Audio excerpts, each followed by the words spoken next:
હજારો video viral થયા, હજારો અલગ અલગ જિલ્લામાંથી હજારો વિડીયો વાયરલ થયા, જેમાં લોકોએ નરી આંખે જોયું કે આ ભાજપના માણસો અને કેટલાક પોલીસવાળા ભેગા મળી લોકશાહીનું ખૂન કરી રહ્યા છે. અમે ફોર્મ ભરીએ, બહુ તો હારી જઈએ, પણ અમે ફોર્મ જ ન ભરીએ એ ક્યાંની વાત થઈ? અને આ કોઈ આમ આદમી પાર્ટી કે કોંગ્રેસનું નુકસાન નથી. ફોર્મ પાછું ખેંચાઈ જાય, ચૂંટણી બિનહરીફ થઈ જાય તો નાગરિકનો મત દેવાનો અધિકાર જ આખો ખતમ થઈ જાય. આ મત દેવાનો અધિકાર છે ને એ કઈ ભાજપ વાળાએ આપણને ભીખમાં, ખેરાતમાં કે દાનમાં નથી આપ્યો.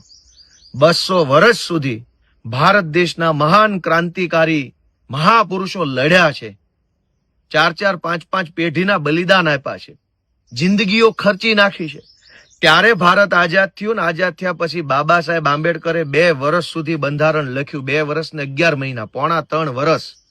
200 વર્ષ આઝાદી માટે, 3 વર્ષ બંધારણ લખવા માટે, અને એના પછી આ બટન દબાવવાનો અધિકાર મળ્યો છે.